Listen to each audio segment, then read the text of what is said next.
જીગરભાઈ છે અને એમના પણ બાપ દાદા અહીંયા પૂજા અર્ચના કરતા હતા. તો જીગરભાઈ થોડો ઘણો ઇતિહાસ દાદા વિશે આપણને માહિતી આપશો? જો આપણે ગેટ છે, મુખ્ય દ્વાર છે ગોળીગઢ અને મહાલક્ષ્મી માતા દેવસ્થાન ટ્રસ્ટનો. તો આપણે છે નાકેદાર છે એ એમનો નાકેદાર જાપેદારનો છે. આજુબાજુ આપણે દેવો બેસાડેલા છે. આપણે આ ગોળીગઢ બાપુ છે અને મહાલક્ષ્મી માતા એ ભાઈ બહેનની જોડી છે.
નમસ્કાર દોસ્તો, હું છું તમારો દોસ્ત ધીરુ લાલાણી અને આજે આપણી યુટ્યુબ ચેનલ પર એક નવી ખોજ કરવા પહોંચ્યા છે અને એ છે વાસ્કુઈ.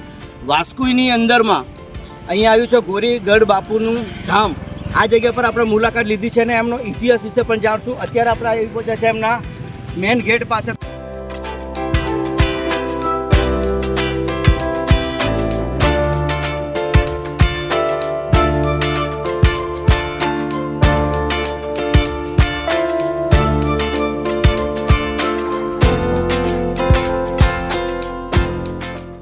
જો આપણે ગેટ છે, મુખ્ય દ્વાર છે ગોળીગઢ અને મહાલક્ષ્મી માતા દેવસ્થાન ટ્રસ્ટનો.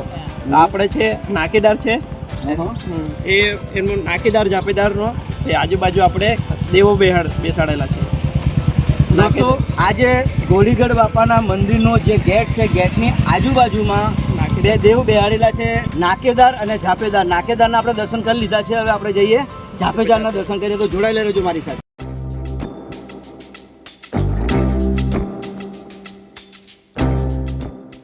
પૂજા કરવામાં આવે ને તો પહેલાં નાકેદાર જાપેદારની પૂજા થાય. અમને કેમ શનિવારે અહીંયાથી લક્ષ્મી માતાનું મંદિર છે થોડું આગળ, ત્યાંથી પહેલાં પૂજા થાય. પછી રાતે 12 વાગે અરકી લઈને બધા અહીંયા તો પહેલાં પૂજા અહીંયા કરે, પછી અંદર જાય. અચ્છા, એટલે નાકેદાર અને જાપેદારની પૂજા સૌ પ્રથમ થાય છે ભાઈ, પહેલાં થાય ગોળીગઢ બાપુ કરતા પણ પહેલા. બરોબર, એટલે તમે જાણી શકો છો કે કેટલું મહત્વ છે આ જગ્યાનું. અહીંયા આવો ને મેળામાં એટલે ચોક્કસથી આ નાકેદાર અને જાપેદારના દર્શન કરીને પછી જ અંદર એન્ટર થઈ જાવ. બરોબર દોસ્તો, આ મેળો હોળીના આગલા રવિવારે હોય છે અને હજારો ને લાખોની સંખ્યામાં ભક્તો આવે છે. કેમ કે દોસ્તો, આ તો શ્રદ્ધાનો વિષય રહ્યો ને.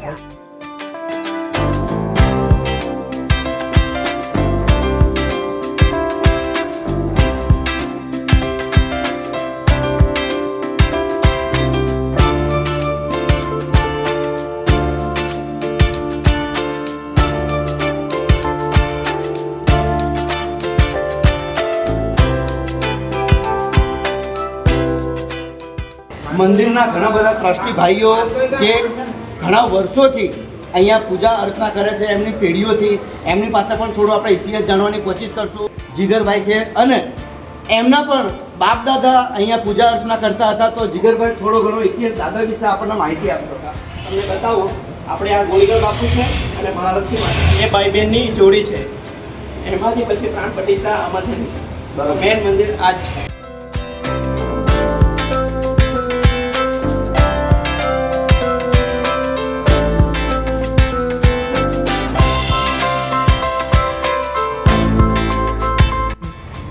આનો શું કહેવાય બેન?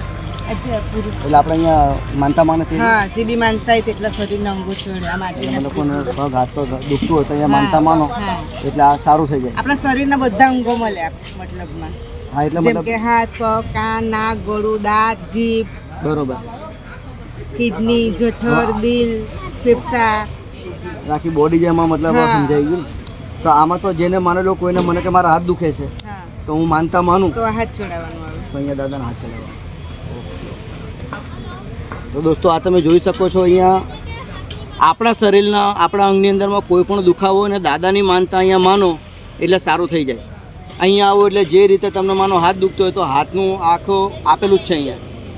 આને શું કહેવામાં આવે બેન? આ જેન્ટ્સ છે. જેન્ટ્સ છે ને? પતરી કહેવામાં આવે. આને પતરી ને પતરી, હા. પતરી કહેવામાં આવે. આ તમારા દાદાને અહીંયા ચડાવવાની આવી પણ તમે માનતા લઈ શકતો છો. પછી આ બાજુ માટીની જોઈએ તો માટીની પણ છે. તમે શોર્ટમાં તમે જેવી માનતા માની હોય એ દરેક વસ્તુ તમને અહીંયા અવેલેબલ મળી જશે, બરોબર. પછી આમાં ઘોડી પણ આવે ને બેન? ઘોડી બીજું શું આવે આમાં? આ માટીની ગોળી, આ રૂપાની ગોળી, આ ચાંદીની ગોળી, આ માટીની ગોળી છે, આ કાચના ગોળા, આ ગોળી, આ રૂપાની. બહુ બધી અલગ અલગ છે ભાઈ. આ તો તમે જેટલી માનતા માનો એટલી ઓછી છે. જુઓ આ ઠીકરી. આ દાદા બધું જ સારું કરી દે. સરસ સરસ સરસ માહિતી છે આમાં. આ બધું બતાવવાનું મહત્વ એ છે કે ઘણા બધા લોકોને આની આઈડિયા હોતી નથી કે ભાઈ જાણકારી નથી. કેમ કે આ લોકો ઘણા બધા વસ્તુ માર્કેટમાં ત્યાં શોધવા મળે કે મારે આ લઈ જવાનું છે, કદાચ મને ત્યાં મળ્યું ના મળ્યું તો બરોબર. એટલે ત્યાં માર્કેટમાં શોધવા મળે, મળી જાય તો બહુ સારી વાત છે, અને ન મળે તો તકલીફમાં મુકાઈ જાય કરીશું. પણ જો આપણા વિડીયોના માધ્યમથી દરેક વસ્તુ જેટલી પણ તમે માનતા રાખો દરેક વસ્તુ અહીંયા અવેલેબલ મળી જ જાય છે, બરાબર. એટલે ટેન્શન લેવાની કોઈ જરૂર નથી. ઘણી બધી વસ્તુ છે દાદાને ચડાવવાની, એ આ બેન પાસે તમને મળી જશે. આ મંદિરની બાજુમાં જ છે બિલકુલ, બરાબર. આ મંદિર અને અહીંયા વડ નીચે જ આ બેન બેસે છે. બેન કેટલાની પડશે આ તમારે? ઓનલી 10 રૂપિયાની? કોઈ પણ વસ્તુ 10 રૂપિયા. 10 રૂપિયામાં જ પડશે ભાઈ. એટલે આ દરેક વસ્તુ તમને 10 રૂપિયામાં મળી જશે અહીંયા. અને આ બેનનો ચહેરો થોડો ધ્યાન રાખજો ભાઈ, બેન પાસે જ આવજો, બરાબર. બેન તમારું નામ જણાવી દેજો. સુરેખાબેન વિશાલભાઈ. અચ્છા, સુરેખાબેન વિશાલભાઈ. વિશાલભાઈ.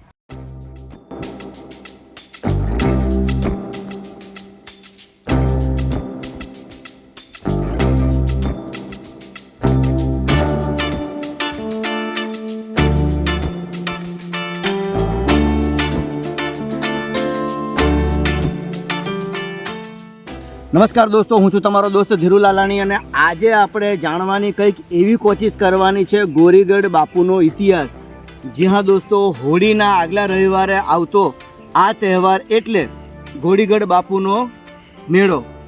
આજથી આશરે 350 વર્ષ પૂર્વે સુરત જિલ્લાના મહુવા તાલુકાના વાસ્કુઈ ગામમાં આદિવાસી ઊંડાણના ગામે શ્રી સંધજીભાઈ ભાણાભાઈ પટેલ પોતાની જમીનમાં ધન ધાન તેમજ ઘરબારની બરકત રહે તે માટે પોતાની સીમમાં આવેલ કુળદેવીની પૂજા વિધિવાર તહેવારે કરતા ત્યારે તેમણે વારંવાર સપનામાં કાંઈક દેવી પુરુષ આવીને તેનું તથા કુટુંબનું ભલું કરશે તેવું જણાવતા હતા.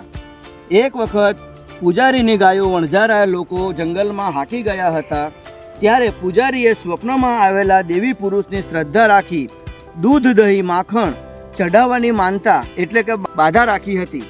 તેથી બધી જ ગાયો હોળીના આગલા રવિવારે સવારે પાછી આવી ગઈ હતી. સ્વપ્નના આધારે તે સ્થળ પર વાતે ગાતે જઈ ત્યાં ખોદકામ કર્યું હતું તો ત્યાંથી 2 પથ્થરની મૂર્તિ નીકળી હતી, જેમાં એક મૂર્તિનું નામ મહાલક્ષ્મી માતા તથા બીજી મૂર્તિનું નામ ગોરીગઢ બાપુ રાખ્યું. સ્થાપના કરી પૂજા વિધિ કરી મહાલક્ષ્મી માતાના સ્થાનકે શનિવારે સાંજે પૂજા વિધિ કરી વહેલી સવારે એટલે કે રવિવારે મહાલક્ષ્મી માતાના સ્થાનકેથી નીકળી પ્રથમ ગોરીગઢ બાપુના પૂજારીઓની ગરજ ચડાવવામાં આવે છે. ત્યાર પછી જ શ્રદ્ધાળુ ભક્તોની માનતા એટલે કે બાધાઓ ચડાવવામાં આવે છે. આ ચમત્કાર થયો ત્યારથી આજુબાજુના ગામના વિસ્તારના કોઈ પણ વ્યક્તિ ગોરીગઢ બાપુનું નામ સ્મરણ કરે, જે માનતા રાખે તે શ્રદ્ધાથી અવશ્ય ફળીભૂત થાય છે અને કોઈ પણ કાર્ય વિના વિઘ્ને સફળ થાય છે. કોઈ પણ માનતા વર્ષમાં ગમે ત્યારે રાખી શકાય છે, પરંતુ તે માનતા વર્ષમાં ફક્ત એક જ વાર હોળીના આગલા રવિવારે આ સ્થાનકે શ્રદ્ધાળુઓની જે માનતા હોય તે ચડાવવામાં આવે છે, જેથી શ્રદ્ધાનું મહત્ત્વ કંઈક અલગ હોય છે. શ્રદ્ધાળુ ભક્તોની માનતાઓ અને ફળીભૂત થતાં આજે દરેક શહેરો તેમજ ગામડામાંથી શ્રદ્ધાળુ ભક્તોની વણઝાર આ પવિત્ર સ્થાનકે ઉમટી પડે છે. જેવા કે દૂર દૂર શહેરના મુંબઈ, અમદાવાદ, વડોદરા તથા સુરતમાં જ નહીં પરંતુ વિદેશમાં વસનાર શ્રદ્ધાળુ ભક્તોના શરીર તેમજ મનના દરેક દુઃખોનો નાશ કરે છે. આજના વિજ્ઞાન યુગમાં પણ લોકોના ઢોર ઢાકર ધન દોલત પુત્ર પુત્રીની પ્રાપ્તિ, મકાન, ધંધો, રોજગાર, પરદેશમાં વિઝા, લગ્ન, કૂવાનું પાણી અને ખાસ કરીને શરીરના થતા અનેક પ્રકારના રોગ જેવા કે ગાંઠ, ગોળી, ગુમડા જેવા આ જગ્યા પર જે પણ તમે માનતા માની હોય, ગોળી હોય, ચગદા હોય, કોઈના હાથ દુખતા હોય, પગ દુખતા હોય, તો આ દરેક વસ્તુ અહીંયા અવેલેબલ મળી જાય છે, જે આપણે આગળ વિડીયોમાં જોયું છે, બરોબર. તો દોસ્તો, કેવો લાગ્યો ગોળીગઢ બાપુનો ઇતિહાસ મને મંદિર થકી મળ્યો છે, અને મંદિરના જે પૂજારી હતા, જે ટ્રસ્ટીઓ હતા, એમની પાસેથી મને આ ઇતિહાસ મળ્યો છે, તમારી સમક્ષ હાજર કર્યો છે. તો ઇતિહાસ જાણો અને જણાવો એ બહુ મોટી વાત છે. તો દોસ્તો, કેવો લાગ્યો આપણો આ ગોળીગઢનો વિડીયો? જો માહિતીમાં કંઈક તમને નવું લાગ્યું હોય, અમારી મહેનત લાગતી હોય, તો આપણા વિડીયોને એક લાઈક કરી લેજો અને ચેનલને તો સબસ્ક્રાઈબર કરી લેજો ભાઈ. આવા તો અવનવા ઘણા બધા વિડીયો આપણે બનાવતા જ રહીએ છીએ અને તમારી સમક્ષ લાવતા જ રહીએ છીએ. તો જય માતાજી, મળીએ આપણે નેક્સ્ટ વિડીયોમાં.